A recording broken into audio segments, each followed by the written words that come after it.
Riverside Nashville's Impact the City Ministry presents Safe Space, a platform for leaders to keep it real and bring us into their personal stories of overcoming. This is an opportunity to remind ourselves that our trials are just as important as our triumphs because they both lead to our testimony. And now your host, Minister Damaris Miller.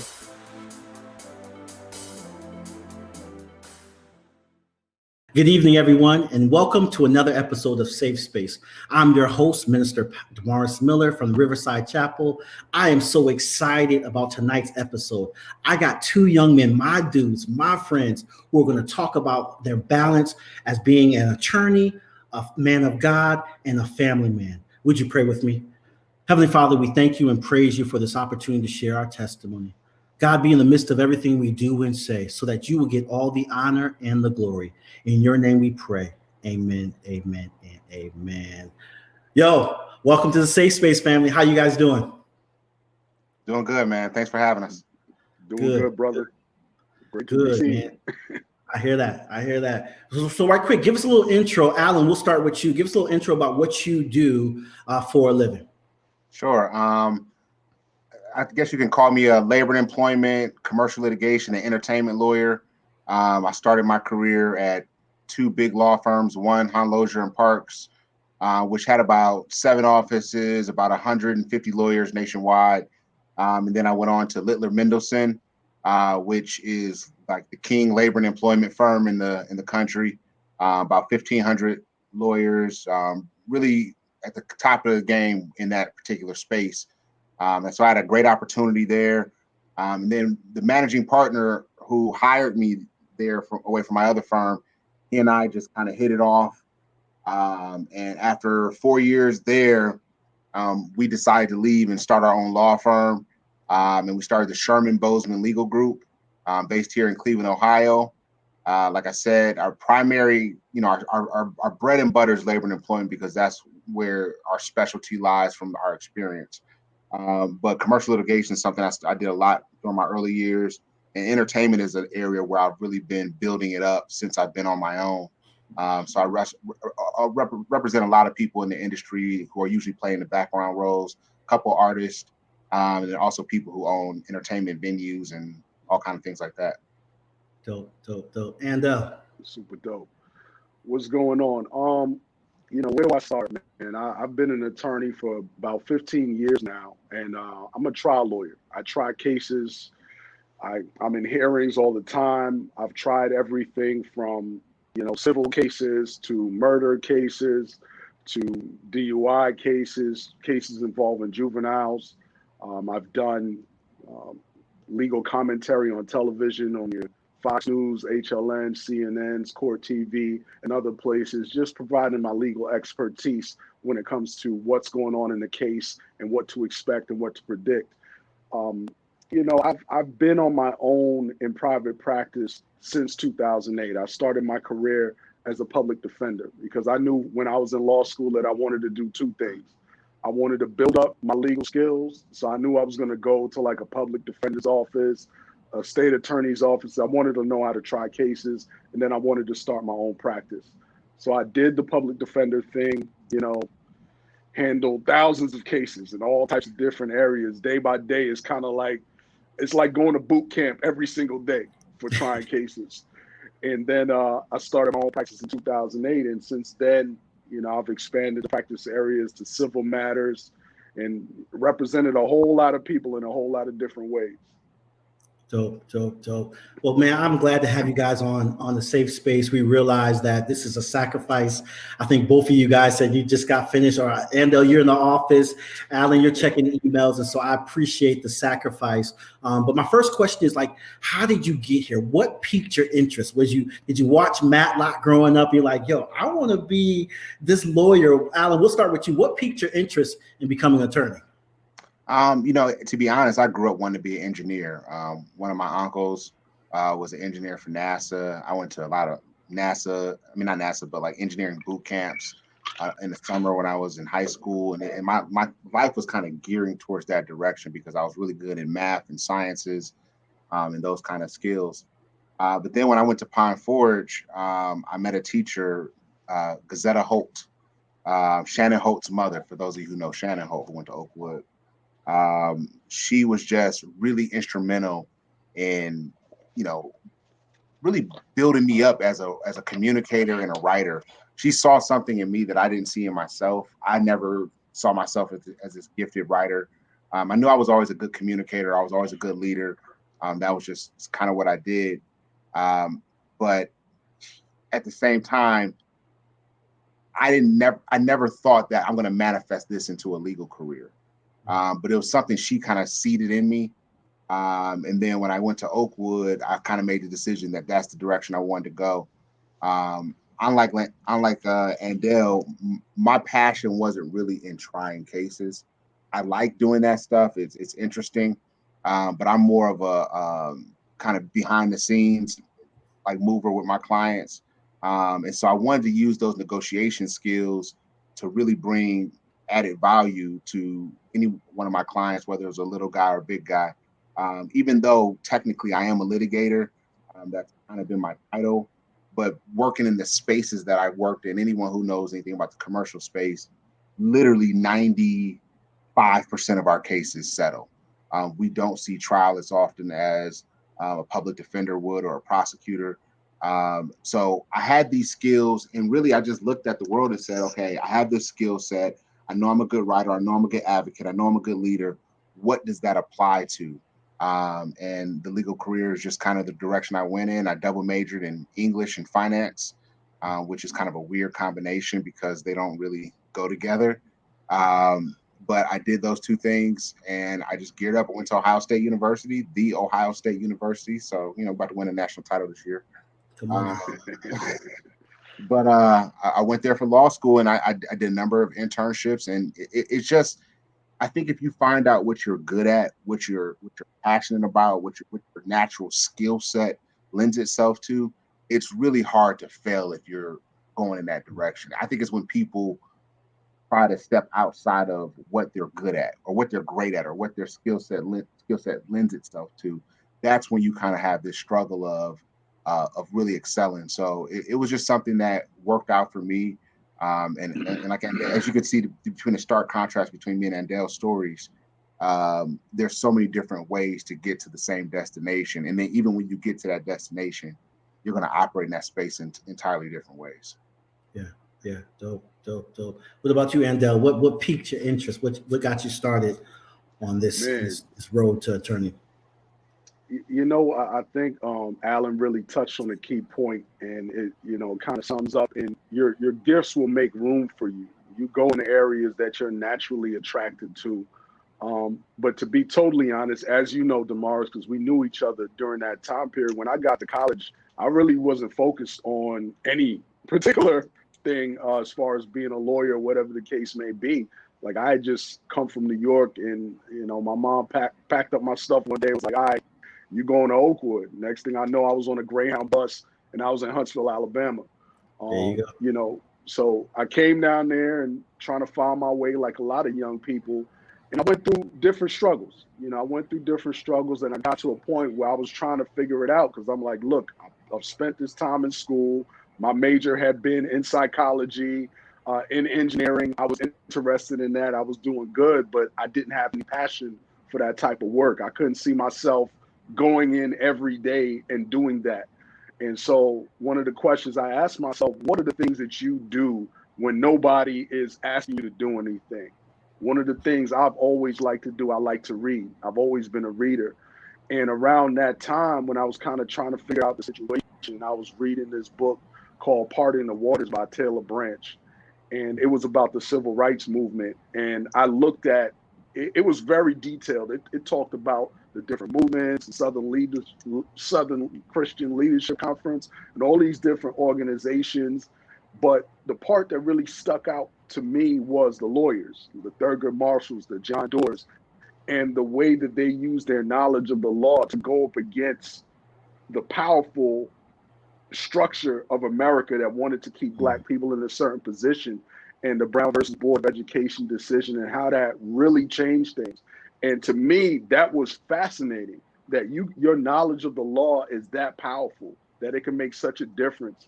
I look at the civil rights movement as a revolution that occurred without bloodshed. And when do you see that in history? So I wanted to be part of that profession. I wanted to have that type of knowledge, that type of power, and to be able to affect people's lives in that way. Wow. Wow. That's deep. And I want to just say something. I mean, and that's like, once again, the stark contrast, because I mean, and Dale, I'm actually jealous of him, because that is like he has that noble mentality of saying, this is what I want to go, just righteous justice. You know, that's what kind of lends him to the career path that he has taken. Whereas me, I didn't go into it. Don't get me wrong. I always said, hey, look, it'd be nice to help people, use these skills to help people. But I went into it with an entirely different motivation. And my motivation led me to my path, and Dale's motivation led him to his path. And then it's funny because I think Dale started off more in the public sector space, but then he started veering more into the private sector, commercial business portion. I started purely in the commercial business portion, and now I've veered into more like some civil rights, or even like, for example, the Aliana DeFreeze case that I'm handling, which involves the death of a young Black child. I mean, that was something that I never, ever, ever envisioned myself doing, because that's not why I got into the law. But one thing you find is that when you own your own business, you own your own firm, you can do whatever you want. And so Absolutely. you start to really expand into different areas, and really expand the type of clients you take on, because you have that freedom. And then because those passions we have, especially in a time like this, where you see so many different things happen in the world, it can't just be about money. It can't just be about making as much money as possible without helping your fellow man. So again, this just shows how divergent paths can lead to very similar places. Yeah, yeah, I love that. Alan, you mentioned the case with the young lady that passed away. Can you give us a little detail about that, and we can kind of explore that? Then, Andel, I want to talk to you about maybe one of your cases that you've got that kind of rocked you for a little bit, and we can kind of go into the details of that. Alan, give us a little bit, if you can. I don't know if you can. Yeah. No, I mean, it was a public story, is in the news. There's a public trial, so everything I'm going to say is public knowledge for the most part. But there was a young lady. Her name was Aliana DeFreeze, 14-year-old, 7th grader. She had some developmental disabilities. So she was a functioning student, but you know how you can be a kid who's a little, when you're 14, you're more like you're 11 or 12, and you can maybe a little naive. That's kind of how she was as far as her demeanor and how she operated. She lived in a relatively impoverished environment and neighborhood. And her parents didn't have the ability to take her to school. And in 7th grade, this particular charter school did not have bus service, so she caught the public transportation to school. To make a really long and sad short story as short as I possibly can, considering our time, she was abducted early in the morning on her way to school. When she went missing, the school never notified her parents. They had an automated system that at a certain time, notifications went out to parents and said, your child is been missing, or not missing, but is absent, unexcused. And it just puts the parent on notice, where if the parent knows that they sent the kid to school, they can then say, okay, something's not right here. Let me act on this information. Mm. And what happened was, unfortunately, this young girl, because of the late notice, the police got started on this investigation about 10 hours after her disappearance. Wow. And anyone who does these kind of cases, they know that those early hours in a missing person case are the most important, because that's when you may be able to talk to contemporaneous witnesses who are right there on the scene. Maybe certain employees who worked at the gas station across the street from the bus stop would have been there. But now you come 10 hours later, those employees aren't there anymore. Those witnesses are gone. Maybe certain businesses are closed because it's 4 or 5 o'clock in the day. And that's pretty much what happened. And the trail for her went cold. And after 3 days, they eventually found her in an abandoned home, like not far from the bus stop where she got off. And she had been tortured, raped, and murdered. And so we have sued the school, we sued the city, and we sued the charter, the managing company that owns the charter school, and several other defendants to give justice to this family. This is a family that has been devastated by this travesty. The mother was already in dire straits, and then with something like this happening, it's really impacted her ability to go out there and just be a normal member of society and make money and do for herself. So we took this on as an act of justice because, look, they got the guy who did it, but if you're a charter school who's going to get in this business of educating young Black urban children, and then you have these management companies that are ran largely by rich donors who don't have any connection to the community, then make sure you have certain technologies and certain things in place to make sure parents are properly notified about certain things that concern safety and the protection of children. And so in this case, they failed to do that. And so it was a really big story. It was a national story. It's been a number of publications, and we're really just trying to bring justice for the family. Wow. So how did this case land on your lap? I mean, how does that work? How did it land with you? Yeah, like I said before, this isn't really our bread and butter space. This was a first of its kind for us. There's a mentor of mine. He's actually another brother who's Seventh-day Adventist. His name is, I won't give his name, but he was a very prominent lawyer in town, and he had had some interactions with the family. And he thought that I'd be, just for my temperament and demeanor, because he knew this could be a very public case. He just came to me and said, look, man, it'd mean a lot to me if you would take this on. And I said, all right, I've never done anything like this, but it was, look, it's a negligence case. It's about duty. It's about, just think about it as a parent, ask yourself, if my child is missing for an entire day at school, do I want to know that information? And if I have that information, what am I going to do with it? And I know if it's me, if I can't find out within 15, 20 minutes where my kid is right away, I'm calling the police. I'm getting the hunt going. I'm getting it started. And who knows what would have happened had the parents been given that ability to kind of take that on action. So it's a very crazy case. It's a sad case.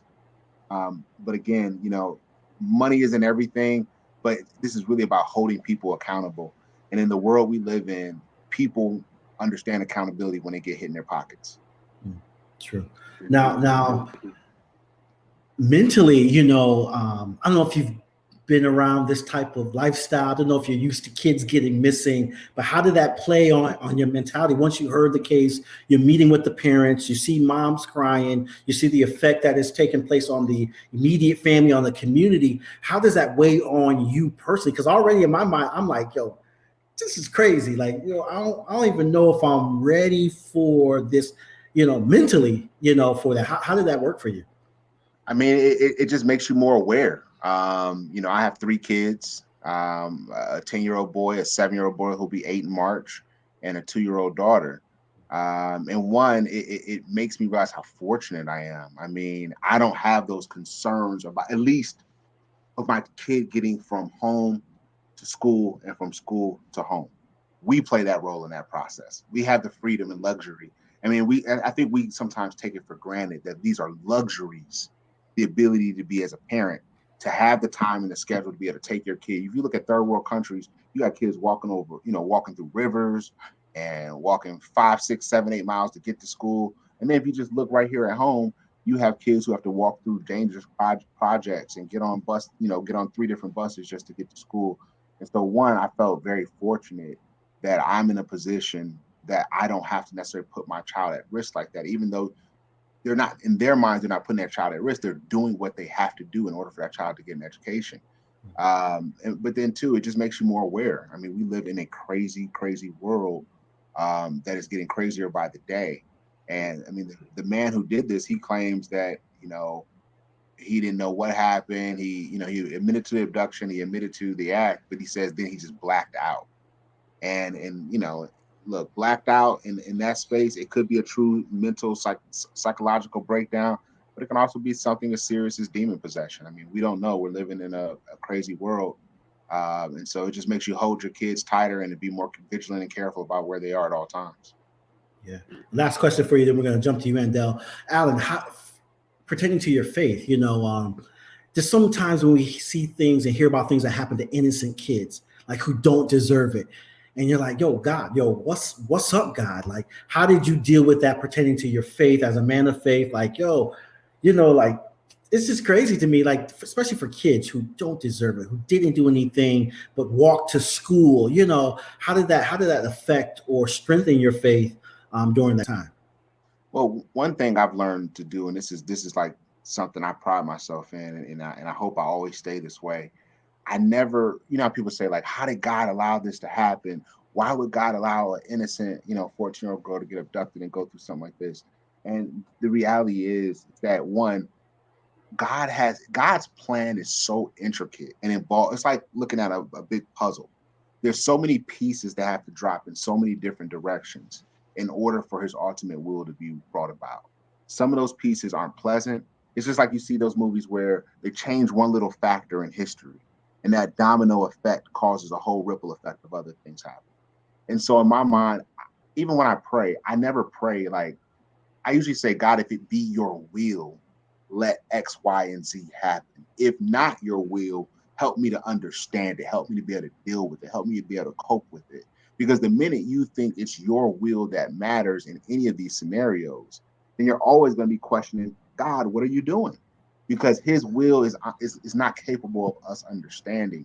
And I know sometimes that sounds like a cop-out, but I really believe if you really just think about how that ripple effect works, you just don't know how the life of someone else or the death of someone else will impact the ultimate plan that he has for us that we just can't understand. So it's one of those things that I try to detach myself from it and what my thoughts are on it.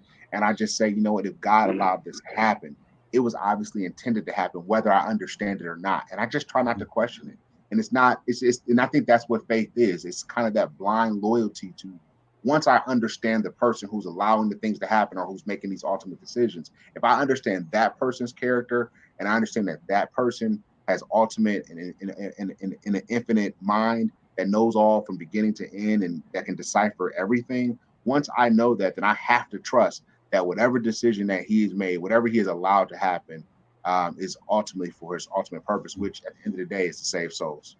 Yeah, that's rich, man. I appreciate that. Andel, for you, do you mind sharing any case that kind of maybe your first murder case or your first case that kind of just changed your perspective? Like, this is real, do you mind sharing one of those? Man, to be honest with you, D, when I first started practicing, before I got up to the point where I'm trying murder cases, I used to represent juveniles. And I remember the first time I saw a kid, like an 8-year-old kid, come into court in shackles. And it was just mind blowing that a kid would have to deal with this type of system. And, that was something that always encouraged me to get in there and see what I could do to make things better for those people. When I was representing people in the public defender's office, these were people that didn't pay me. And one of the best compliments I could get was when one of those people would turn to be like, man, you're fighting for me as if I paid you, And one of the distinctions they always made when they were in the jail was like, oh, who had a paid lawyer and who had a public defender. And so in seeing that and the way that people would react to when I was dealing with their cases, like, man, you don't act like a public defender, you act like a paid lawyer. But they didn't really understand that each and every case matters. So it didn't matter whether it was one of those little juvenile cases or the murder cases that I've handled. I think they all impacted me. When I first started trying cases, probably before my very first trial, like I couldn't sleep. Like literally, I dreamed every objection, every fact of that case. I'm going over everything in my head the day before I actually get in front of that judge and that jury to try that case. But this morning, as odd enough, this morning I get a call from a number I don't even recognize. I pick it up. It's a guy that I represented years ago that just wanted to call me and invite me to his graduation from Morehouse. He's like, hey man, I remember what you did for me. I finally got it together. I'm graduating from Morehouse. I'm doing good. And when this lockdown is over, I want to fly you out, put you up, and have you come out for my graduation. So those are the things that really make it matter. I have a guy that calls me to this day. He was involved in a shooting where it was him and another guy of a different race that were involved in an altercation. he did what he had to do to preserve his life, and they wanted to give him life in prison. They wouldn't give him any other type of offer but life in prison.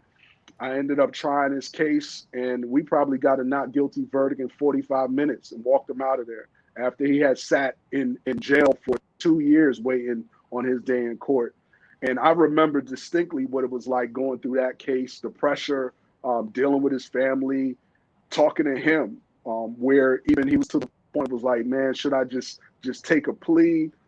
And you know, I talked to him like I talked to everyone else and let them know that we'll take whatever options are available. But there was no option on the table from the state for him to take a plea that was reasonable. We had to go to trial. They was like, okay, instead of life, we'll give him 25 years. And that was unacceptable to me, and it was unacceptable to him. And, you know, we went for it and we won. And he calls me to this day. I'll just get a call from him out of the blue, Christmas cards, whatever, just saying, hey, what's going on? And so when you think about the fact that people's lives are at stake when you're doing what you're doing, it's just a different space to be in. I remember sitting there at the jail going over his discovery with him. And I don't know why, but I was just motivated to say, hey, man, you want to pray about this? And we sat there and we prayed together in the jail about that case. And he was open to it. And to this day, you know, he thanks God. According to him, he's like, I thank God for using you in that situation. And I feel like God puts us in these places to help people who need help, whether we feel like they deserve it or not.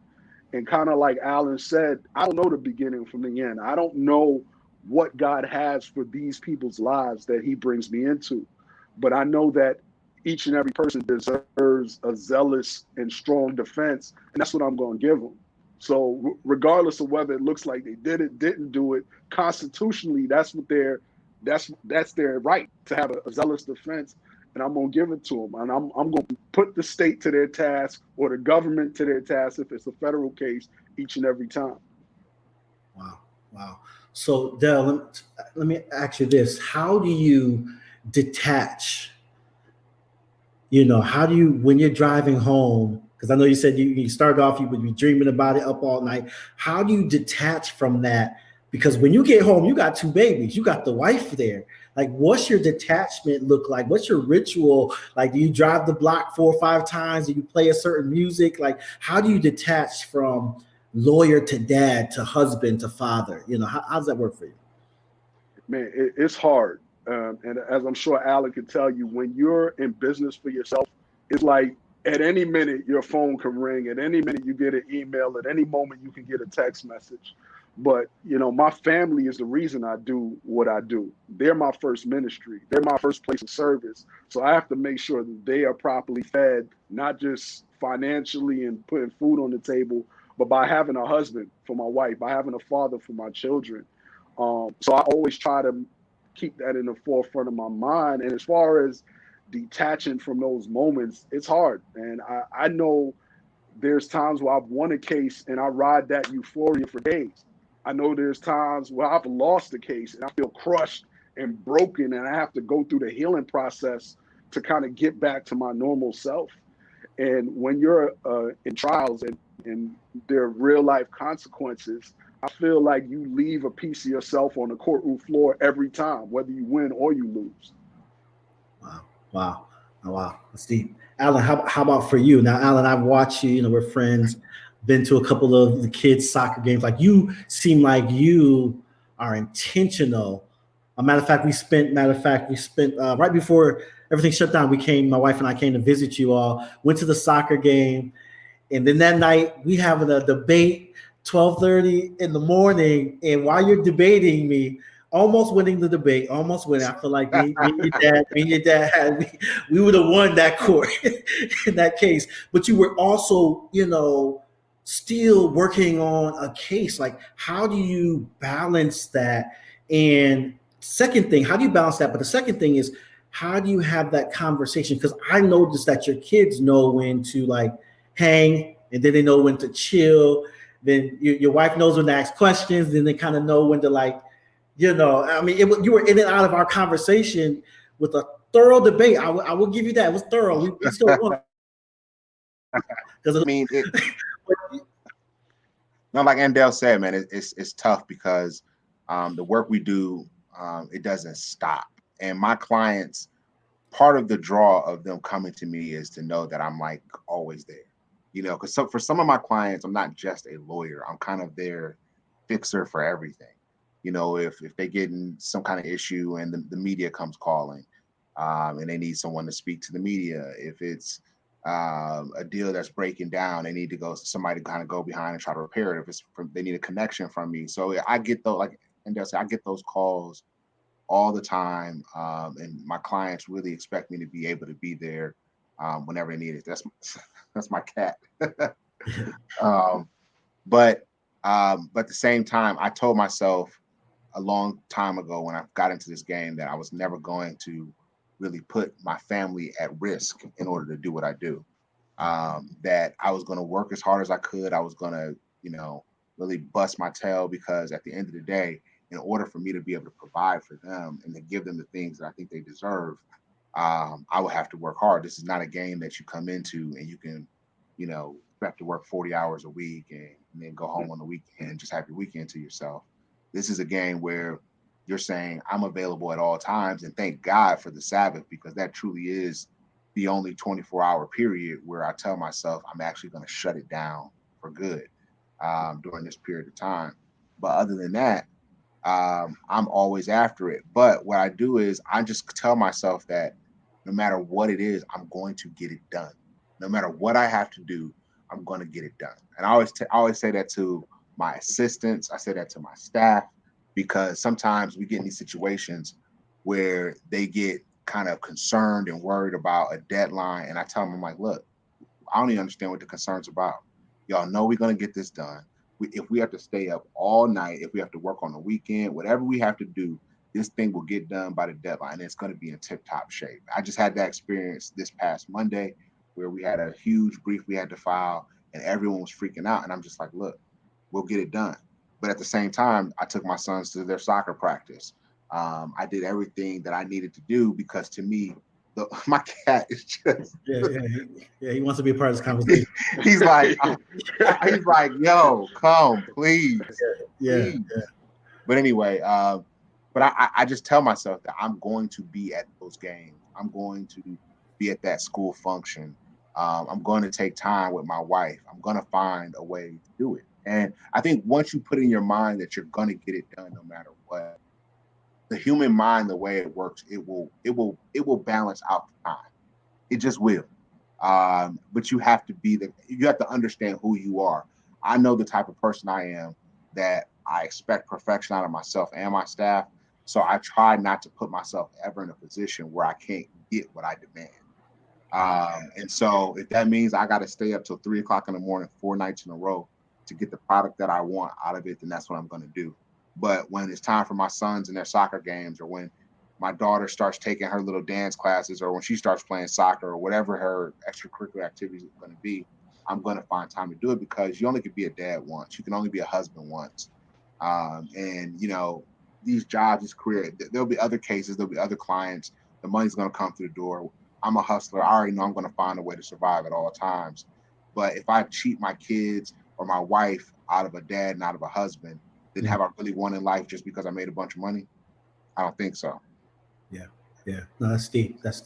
Now let's talk a little bit, fellas. Let's I'm gonna go off the script a little bit just because I'm interested.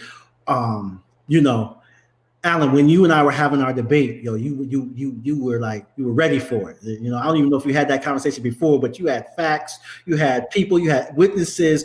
What's it like when you got as husbands, and we're having these conversations with our wives about differences? Do you have to turn off, or can you turn off the lawyer in you while you're trying to maybe reason with your wife and say you just got it? Or do you feel, or have your wife ever said to you, I feel it's not fair, you're a lawyer, and Dell, I know your wife's a lawyer, so y'all probably have some really great conversations. But how does that work for you? And we'll start with you. How does that work? Can you turn that thing off? Because I feel like when I was going with Alan came with evidence, time, and dates. We're talking about Bible stuff. I'm like, this dude, New Testament stuff. I'm like, bro, like I'm just trying to talk about church politics, and the dude was like, and I do this. I'm a pastor. I do this, and he challenged me. How do you deal with that pertaining to? Can you turn that off? I mean, like, and when you're dealing with your wife, and it's like, we want wheat bread or white bread. Like, I think it's wheat bread because wheat bread got 30% of, how do you do that? How do you do that? How's that conversation work? Here's the bottom line. Regardless of whether you practice in law or you're in your house, the goal is to win. However, the win is different, right? The win when I'm in court, when I have an opponent on the other side, is to ultimately decimate whoever's on the other side from me. When I'm at home, my win is a peaceful house. is a spouse that feels listened to and respected, is having a partner that's energized and we on the same page and we making things happen for our family. So when I'm in those discussions, when I'm in those situations, my personality lends itself towards debate. My personality lends itself towards having my facts in order and all that other stuff. But none of that matters if I'm not conducting myself in a way that's going to make her feel loved and respected and listened to.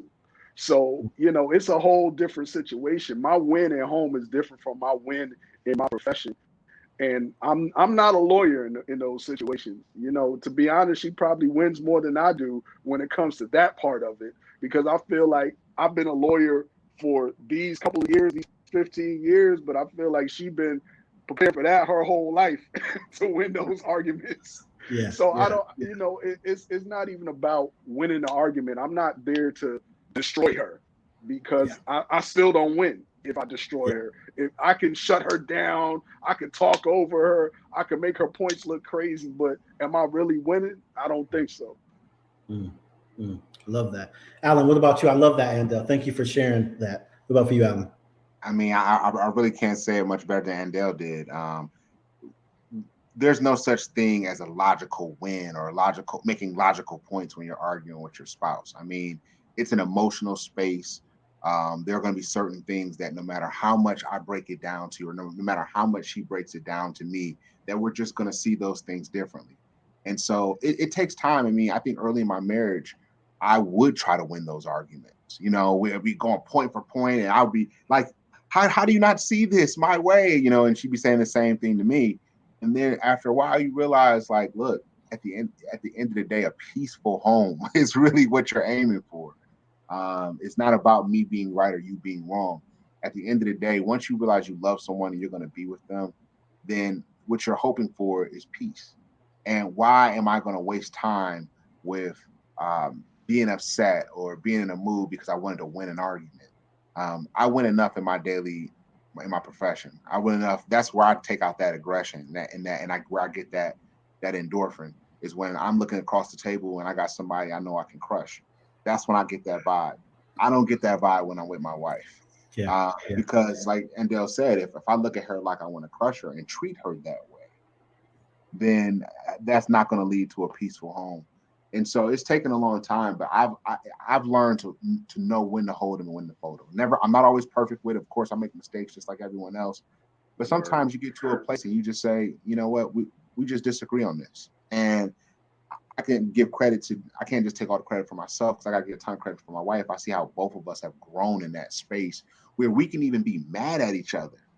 But at the same time, hours later, we just like, what's up? We over it. You know what I'm saying? It's just not worth it. Yeah. Alan, how many years you been married? It'll be 14 this summer. So I'm tripping off that fact, man. I know it's wild. It's wild, man. Yeah. I met my wife at Oakwood when I was a sophomore and she was a freshman. And at the time, I knew she was special and all that good stuff. But who would have known that, that relationship that started more than 20 years ago, a little more than 20 years ago, would lead to 14 years of marriage and 3 kids. Yeah. What about you, Andell? How many years you been married? I've been married 9 years now, and it is definitely a lesson, a life lesson. It's a lifelong ministry being married. because you have to deal with things about yourself that you never really knew before. You never had to confront before. You never had to overcome before in order to do it, in order to stay in it, in order to deal with that other person that you've decided that you love and you're going to do this thing for life. And it's hard at times. It's very difficult at times. And it takes a lot out of you as a person. And, you know, some of my friends that aren't married, they're like, yo, what do you think about marriage? You know, I'm like, look, it'll make a man out of you. I'll tell you that much, you know, and that's just kind of how I look at it. It's something that has taken God working on me and showing me things that I don't think I would have ever seen if I just remained single. And every time a girl or a woman got on my nerves, I just canceled her and moved on to the next one. Yeah. Yeah. So speaking of marriage, I can only imagine you guys both shared that you know, at any given moment you can get a call. You try to be as balanced as possible, but you know, this is what you do. What was that conversation like for you, Alan, when you knew that you wanted to be a lawyer, and how did you relay that to your wife? Like, you know, where she can understand, like, yo, this is, I know we're talking, but this right here, I mean, answer this real quick. You know, how did that conversation manifest itself when you were explaining to her the fact of, it's almost like me as a pastor, I can get called, like, you gotta know, like, somebody's dying, somebody, like, I gotta maneuver. And so I've had to have this conversation earlier with my wife. How was that conversation for you, Alan, going in? So, I mean, because me and my wife grew up together, I really didn't get a chance to have that conversation. She was on the journey with me. And so, you know, we were in college together. When I started law school, that's when she moved up to Columbus. I went, and she started her master's program at the Ohio State University. And so she went through the process with me. She saw the summer internships. She went to all the little dinners and all the political events, and she saw me playing the game. So she was kind of peeping the process along the way. And then when I started working in a firm, um, again, we experienced that thing together. And so she was learning on the fly. It wasn't something I could really prepare her for because I didn't know what to expect. Because Yeah. being a summer intern at a law firm is very different from being the lowest person on a totem pole at a firm that's paying you a bunch of money to be perfect. And so it was a crazy experience because I remember we were living in downtown Columbus at the time. I used to walk to and from work every day. And I remember anniversaries and birthdays where I'm walking home at like 1 o'clock in the morning, having missed our whole anniversary or missed a birthday. And no matter what you tell your wife, you know, you're walking into this nice downtown condo. What you want to say is like, hey, in order for us to live like this, I gotta work like this. You know what I'm saying? But that doesn't work or fly when it's Valentine's Day and you flipping on the gram and seeing all your girls out, or you know, you're seeing friends out with their spouses, and your husband's stuck in the office till 2 o'clock in the morning working on a brief. So it was tough. It was tough, but that was part of the reason why I made the decisions I've made to start my own firm, because I'll never forget when my partner, and I didn't give this piece of the puzzle, but my partner is a Jewish guy who's about 52 years old. So we come from very different backgrounds, financially, as well as just socially. And he's the one who introduced this idea of us starting this firm to me. We were at a dinner, and the one thing he said to me is, he said, "Hey, look, man, before you ever said anything about extend this offer my way, he said, are you prepared to do what it takes to be a partner at Littler Mendelson?" And I'm like, "Well, what do you mean, do what it takes?" "Yeah, of course, you know." And at the time, he's the managing shareholder of the office. So I'm like, "Yeah, of course, I'm willing to do what it takes." And he's like, "Well, you know, you're going to be traveling all over the country. You're going to be going away from your family a lot. Are you prepared to do that?" And I said, "Well, I mean, I'm not going to sacrifice my family for this job, but I'm prepared to do what it takes because I know I have to travel." And he said, "Well, look, man, I want to give you an opportunity for to step away and kind of be more control of your destiny, be able to spend more time with your family, be able to control where you go a little bit more. Let's start a firm together. Let's do our thing." So literally, one of the foundational reasons for me doing what I'm doing is so that I can have more control over my life and over my schedule. Because when you work in a big firm, you're nothing but like a cog in a big machine, and they will grind you up and spit you out. And they don't care. They don't care if your son has practice. They don't care that your son has a game or your daughter has dance class or whatever. They don't care about those things. And so that was one of the main reasons why, for me, I wanted to get in my own space and really control my own destiny so I can have that kind of free time. But my wife she's learned to live with it. She's lived with it I've been in the game now for 12 years. And so she just knows sometimes I get in these zones where I'm just going to be working like 13, 14-hour days, and I'm going to be gone before you wake up, and then I'm going to be coming home when you're asleep. Yeah, yeah. Thank you for sharing. And what about for you? I know your wife's a lawyer as well, and so Yeah. I mean, she recently became an attorney. When I met her, she wasn't, and I was very young in my career, probably just starting off. But when we were dating, one of the things that I talked to her about, I'm like, well, can you deal with somebody that's busy? I know what I want out of life. These are the things I'm looking for. These are the things I want to do, and it's going to take a lot of work to get there. And she got that. And to her credit, I think one of the things that has made our relationship last is her being understanding in that way. Like she really is the type of person that allows me to go and do my thing. There's nights where I might get home at 10 o'clock at night and I'm kind of settling in, and then I get a call and I gotta be out and I'm not getting back till 1 or 2 in the morning, because somebody has a situation. One of my high profile clients, has a situation that needs to be tended to. I'm on the scene right now dealing with these things. And it takes a strong and understanding person to deal with that. And so even when you look at the wonderful things that you've accomplished, on the accolades and the things that people give you, in order to have peace in your house, in order to have that motivation, that whatever you need to get out there and do your thing with a clear mind, you have to have an understanding partner. So I'm very grateful for that. And that's something I have to respect. And even when, you want to puff out your chest a little bit and talk about what you did and where you at and what you bring to the table, you got to remember that you can't do that without somebody on the other side who's going to be understanding and who's going to be willing to allow you the space to grow and to explore, even to make mistakes. Yeah. Wow. Wow, that's deep. So, Andel, tell me, let's speak a little bit about your faith and your morals. Um, you know, you've mentioned earlier that you will do all that you can to bring a zealous argument against whoever hires you. Have you ever had a case where you're like morally like, yo, you know what? I'm gonna pass on this one. And what did that look like for you? I have cases, I pass on cases all the time, but I don't know if it's necessarily a moral situation.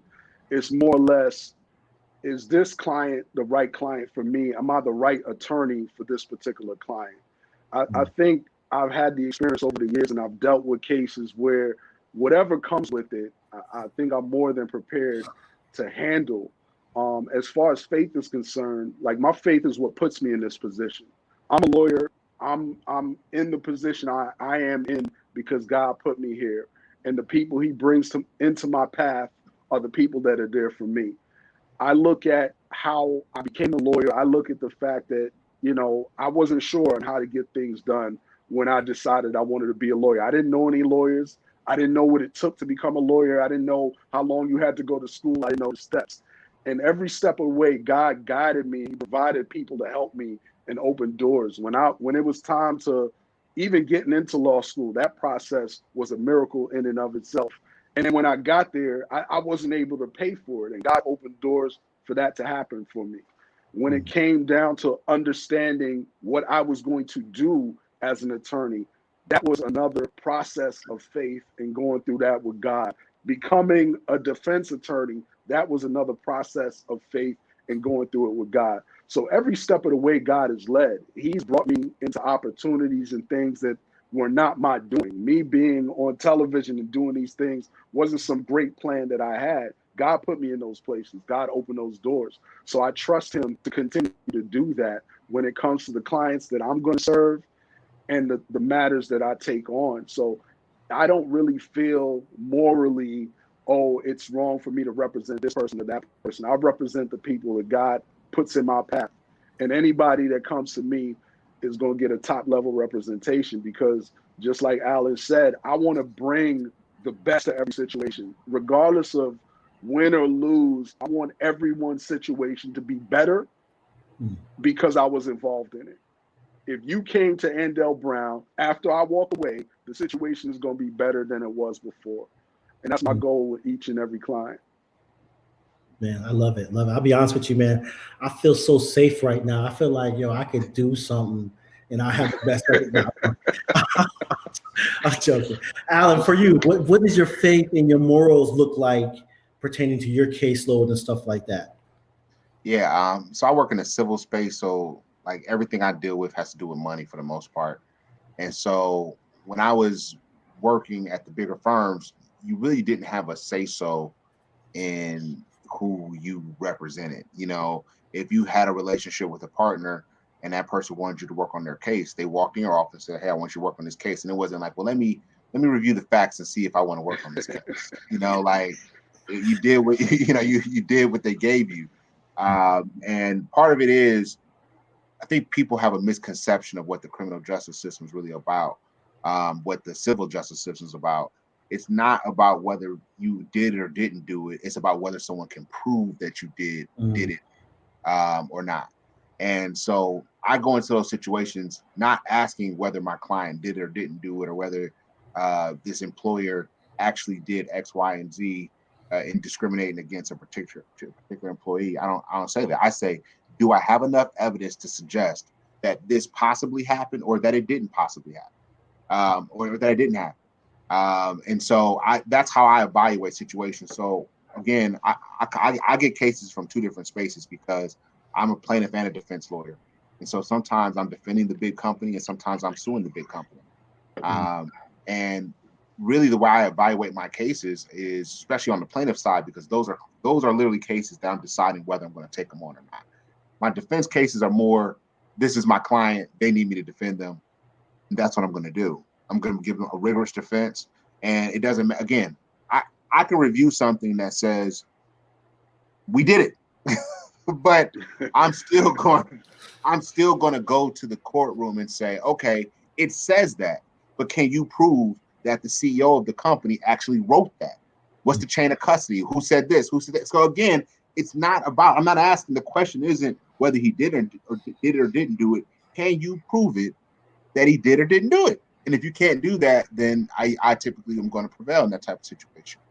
And so, but on the plaintiff side, when people walk into my door, I have full control over that process. And so I ask them, and I do a very thorough vetting process. One, I have a small firm.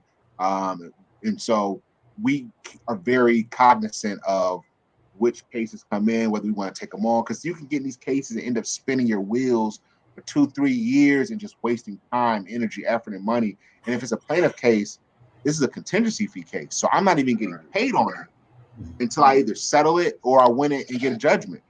And so,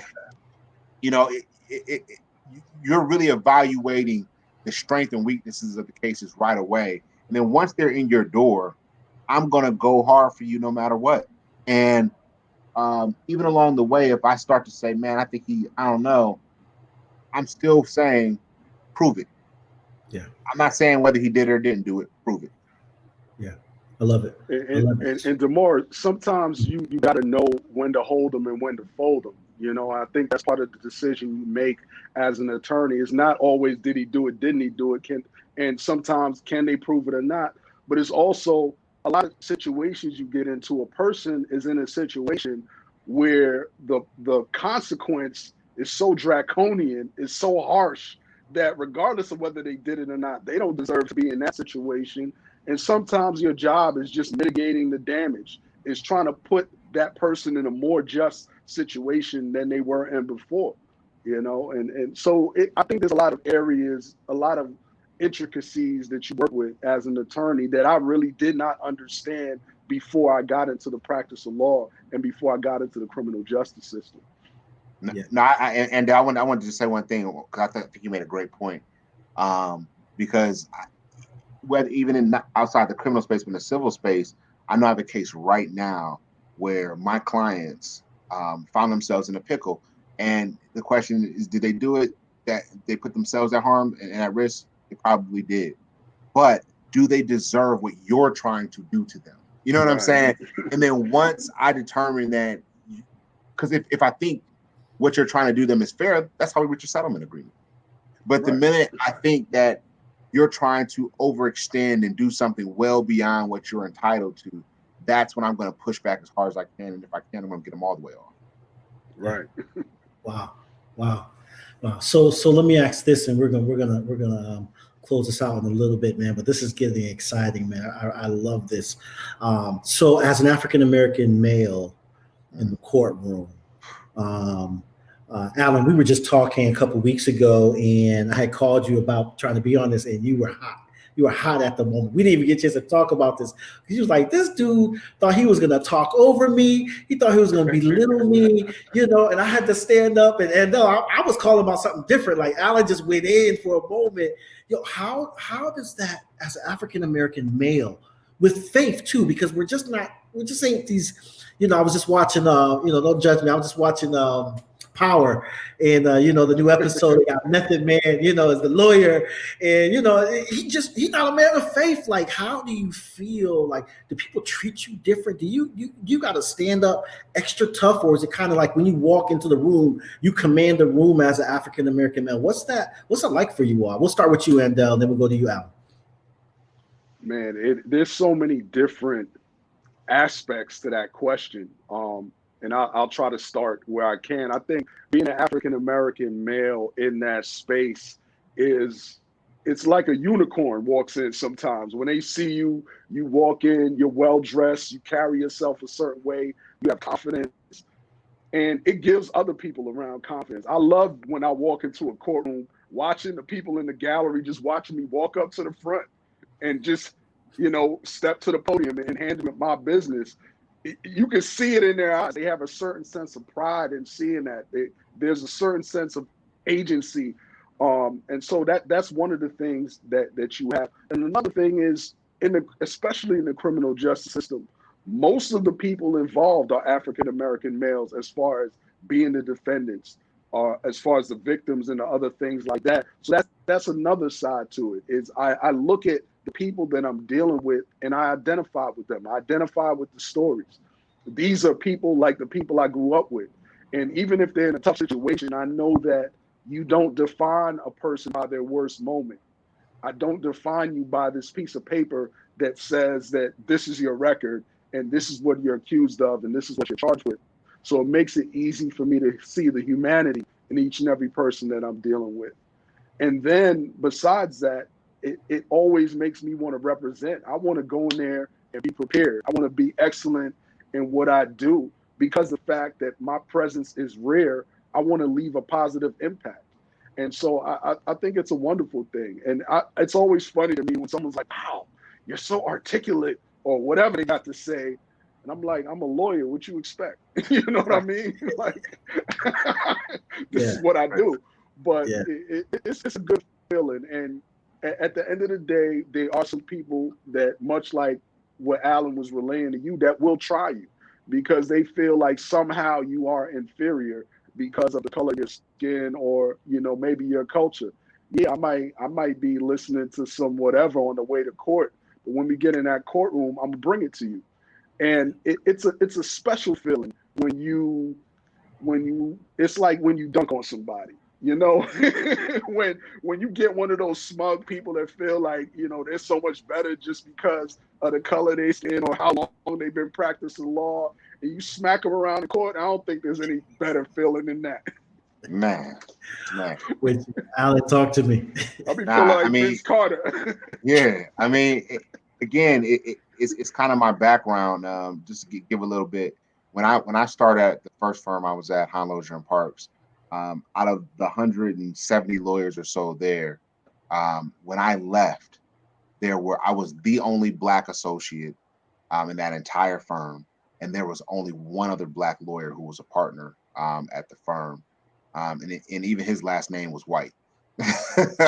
And then when I went to Littler Mendelson, which is a much bigger firm, there were about 1,500 lawyers firm-wide in 60 different offices all over the world. But there are only 50 Black lawyers in the entire firm. So when you think about those numbers, when you walk into those environments, you're competing with your fellow associate for work. There's no like, okay, I walk in and I open up my computer and I just go in a portal and I have projects just waiting for me. The way you get work in the business is you build relationships with senior partners who have a big book of business, and then they then refer work to you, and that's how you really cut your teeth. And so what you find as an African American male, you're always trying to relate with these folks, and you may not have the same background as them.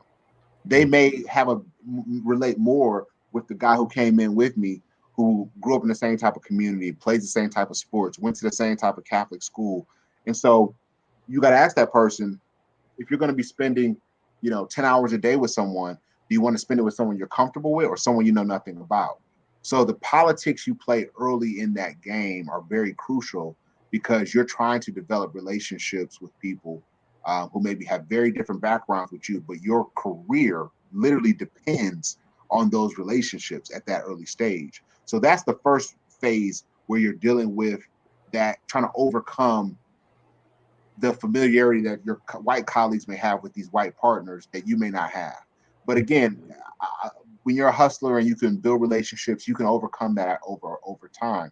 But then as you progress in your career, and now you're not the person behind the scenes supporting the partner, but you're the person out front really handling all the business, you get a whole different experience. Because when you're practicing at that level, you're dealing with guys from all the biggest firms in the country who think that they know better than you, who think they're smarter than you, guys who've been practicing for 30 years, and you walk in, you've been practicing for 12, 13, 14 years, and they look at you and say, I've seen it. And what they'll try to do is, they'll even say things like, I've never seen someone do this in a deposition before, or I've never seen this or that. Because what they're trying to do is they're trying to make you feel like you're doing something wrong. And that's why having confidence in yourself, having backbone, being willing to say that no matter what you feel about me, no matter how you think about me, I know that I'm doing this. I know that I do this. I know I'm nice with this.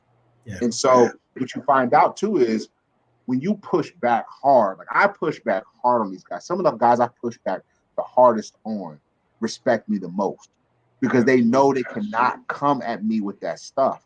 And I remember me and my partner, we had this one case when I was at Littler, my previous firm. And I remember this guy hit me with all I'm so senior, I'm so old, I can teach you something and all the other crap. And I pushed back really hard on him, and we had it out. Like the court reporters, like typing, like trying to keep up with us going back and forth. I mean, this was like a screaming match. Like it could have been a straight physical altercation. But when we were done, when he got the word that me and my partner were leaving and starting our own firm, he was one of the first people to hit me up and say, man, we want you guys to come to our firm. We want you to, we'll throw a bag at y'all and y'all come and really boost up our labor and employment group. We obviously didn't choose to do that, but it just shows you have to be authentic. Yeah. You have to be strong, and you have to understand you're going to face people that literally are going to think they're better than you simply because of the color of their skin. Yeah. Wow. This is deep. Closing question.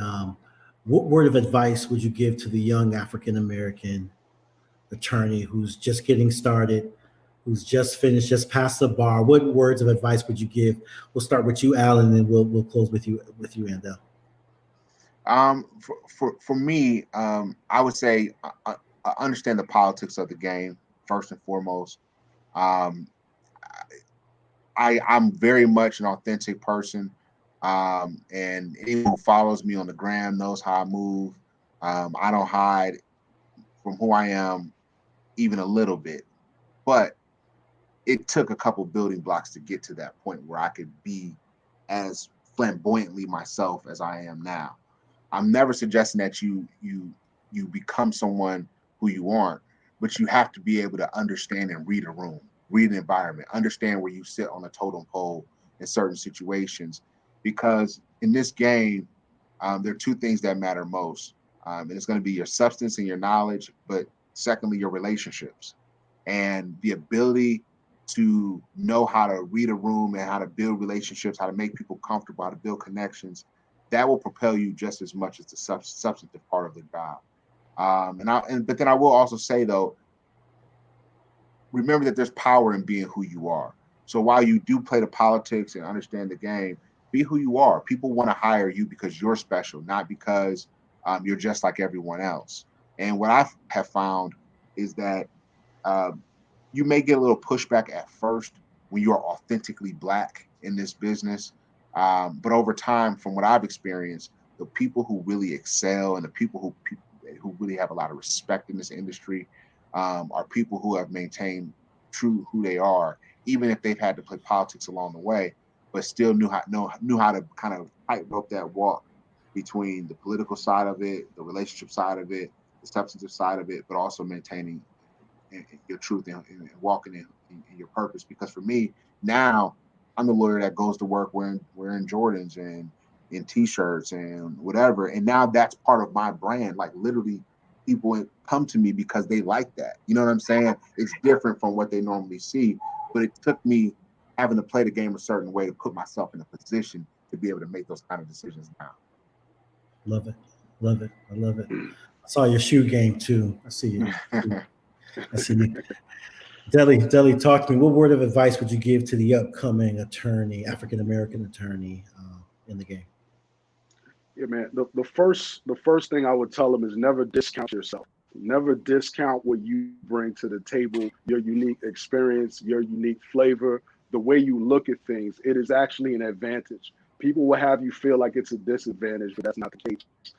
And the other thing I'd tell them is your craft, your work, your gift is going to make room for you. So master your craft. You decided to become a lawyer. When I first started out as a public defender, I did every single thing I could to become the best at what I was doing at that moment in time. And when I went up against anybody, I always knew that I could stand my ground. So I think the first thing to do is master your craft. And as you master your craft and you build relationships and other things, people are going to hear about you before you even get there, because they're going to hear about the cases you won. They're going to hear about this person that's making noise. Because when you're young, you're Black, you're authentic, and you're winning, it's going to make noise. You don't even have to say anything. People are going to hear about you. And so you're going to build those relationships and other things like that. And you're going to continue to grow and progress. So just make sure that you master your craft and you value yourself. One of the things I've had to learn in the profession, as well as when I was a public defender, as well as being in private practice, is to understand what I'm worth. And when I was a public defender and I was going to court every day and I'm making my little chump change, I'm seeing these private attorneys coming in and they're getting so much respect and everybody's like, oh my gosh, this is so-and-so. And I'm looking at what they doing. And I'm like, man, I just got a better deal for my client just now. And I'm like, oh, he don't know that? He's coming to me asking me questions because he knows I'm in the courtroom every day. So I was like, well, if they could do that and they're making all this paper, I know when I get out there, I could do the same thing. So that I left. I was like, I'm out. I'm going to go start my own practice. And even in start my own practice, when you start out, it's a little, I didn't come from a big firm environment. So literally, I started my practice with whatever I had in my pocket, which wasn't a whole lot. But over time, I learned to stop being nervous about whether money's going to come in. It's going to come in. I'm good at what I do. At first, you might have the tendency to undercharge people. Now I charge what I'm worth, and I'm not shy about it because I know the type of work I'm going to do. I know the type of effort I'm going to put in, and I know I'm worth every single penny that client is paying. So I would tell young lawyers to make sure you get your worth out of the practice as well as out of your clientele if you get into private practice. And just know that there are opportunities that will present themselves in ways that you don't even expect. So success is always when preparation meets opportunity. You just want to be prepared. You want to be prepared by knowing your craft, by having that confidence, by walking into a room like you own it. And when those opportunities come, you're going to knock them out the park because you've been preparing your mind for that every single step of the way. Wow. Oh, this is rich, man. This is good, fellas. This is good, man.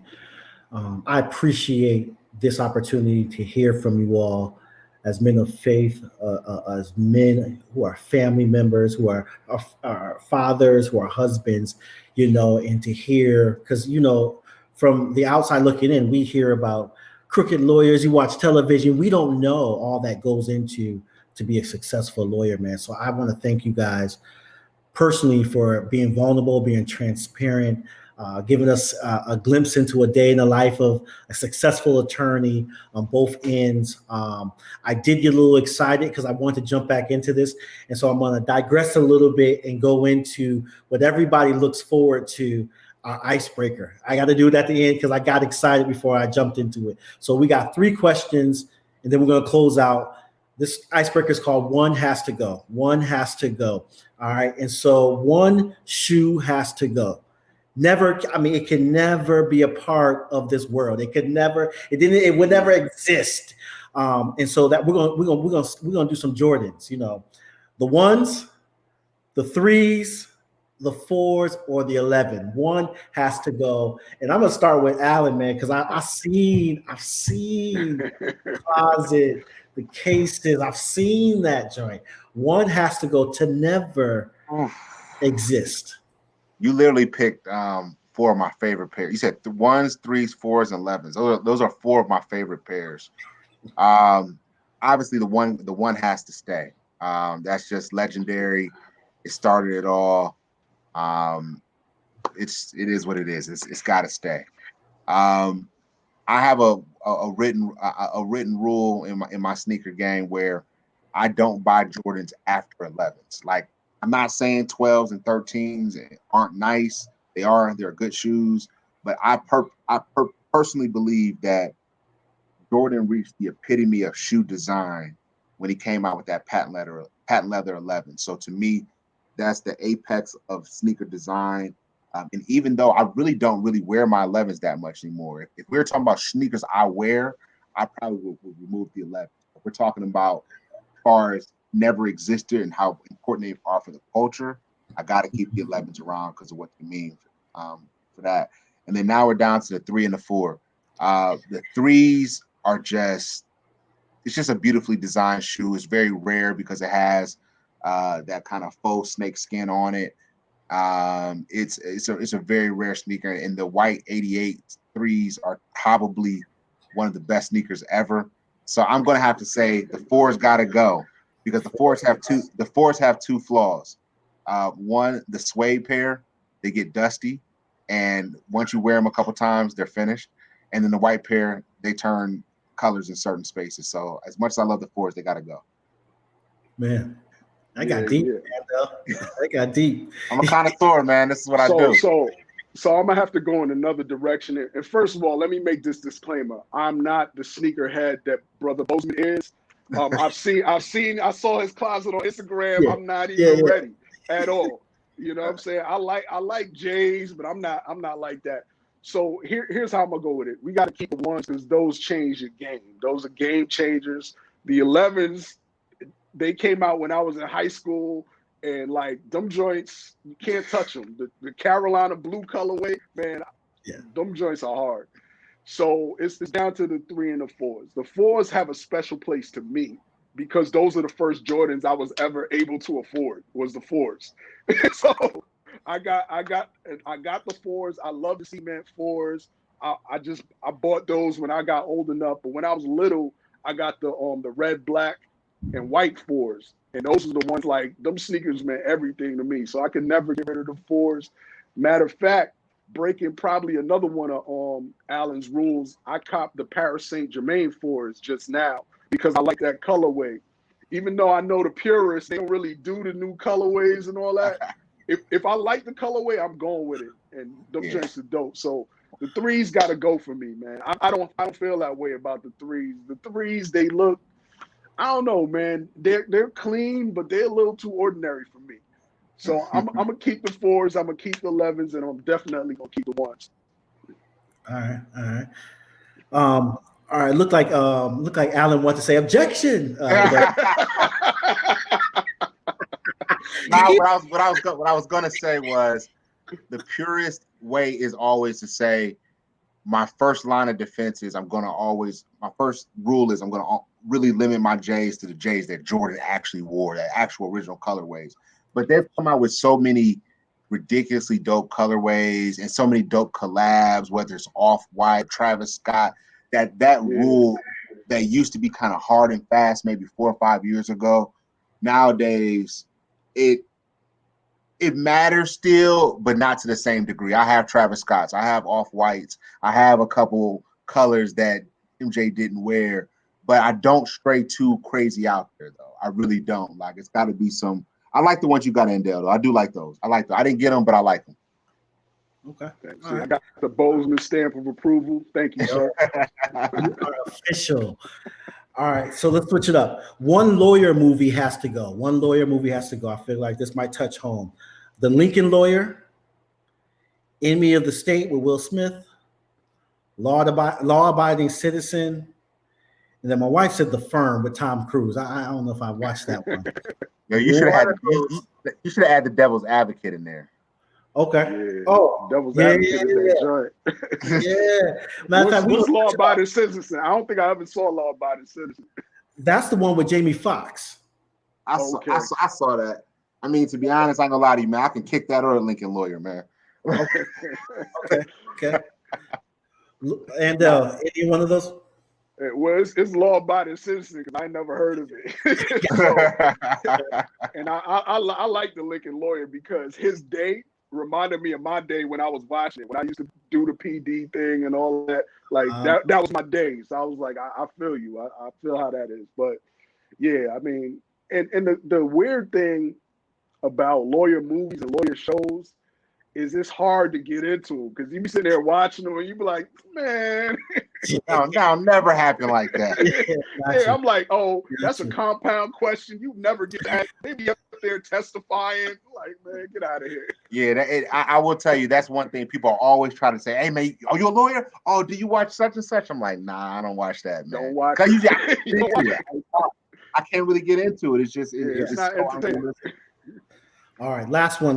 One movie has to go. We're going to switch it all the way out because you guys are 80s babies, and I feel like this is going to be just a great question. One movie has to go. New Jack City, Boys in the Hood, Juice, or Belly. One has to go, and why? New Jack City, Boys in the Hood, Juice, or Belly. One has to go. I'm glad you ain't put Menace in there. That was a good one. Let's stick to these four. Let's right. go. We'll go with you and Alan. We'll go with you first. All right, Juice gotta stay. I love Juice. I love Boys in the Hood. So I'm down to New Jack and I'm down to Belly. I think Belly is actually probably a better movie as far as the acting, and because New Jack, when you look back at New Jack, it really hasn't aged well. It's very corny and very like, come on, guys. Yeah. But at the time, New Jack is just such a iconic hood classic. I'm gonna say Belly gotta go, and I like Belly. Ooh. Yeah. Objection. No. Look, the Belly is personal for me. It's like the Force, right? Belly, when Belly came out, I was in Huntsville, and anything New York, I was into it. And I remember when I had the bootleg Belly before it came out. I came back to school with it, and I was putting everybody on in Edwards Hall to Belly, watching the grainy VHS cassette. And like every time I saw like the Benzes on 20s. I'm seeing the clubs they going through, DMX, Nas, like that was a moment for me. I'll never forget. So Belly is saying Juice is classic. That's 7th grade, and all the girls like, why they shoot Raheem? that was a set. Juice is one of the most underrated hood classics, by the way. Yeah, Juice it got Pac in it. Juice has to stay, and now we got New Jack City and Boys in the Hood. Boys in the Hood was actually dope because there was a lot of lessons. There was a lot of knowledge in that. I'm keeping that. And the same way Alan said, when I watch New Jack City now, I'll be like, man, this thing is so... At the time, you could tell you was young when you was into it. Yeah. Watching it now, you like, man. So I'm going to have to let New Jack City go. It was iconic. Pookie, G-Money, all of that. It meant a lot at the time, but now... New Jack gotta go, man. Rock-a-bye, baby. Yo, fellas, man, listen, I appreciate you guys, man. I appreciate this time you guys sacrifice out of your day, man, to be transparent, to give the world an opportunity to get a glimpse into your life. I thank you for your ability to be transparent and vulnerable with what's going on, to talk about family life, business life. And I pray that God will do what he's been doing with this platform and blessing others. I often get text messages. Just my last episode, I got a text message from somebody from London, like, yo, this joint is blessing my life, man. And I believe that this Safe Space episode will do the same. And so let's bow our heads for a word of prayer as we close out this session. Heavenly Father, God, we are in awe of you and what you continue to do in our lives. God, today you have called these two young men. And not only have you called them, but you have equipped them to be leaders and to be those that will stand up for different people in our community. God, today I pray that you will bless and keep them.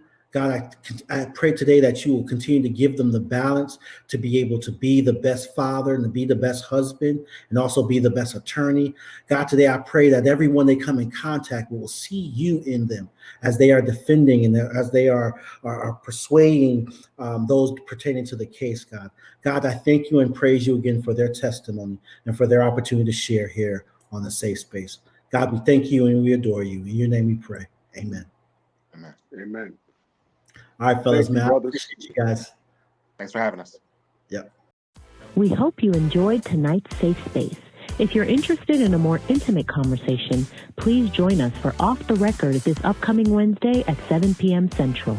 Please see the slide for details. And remember, all are welcome.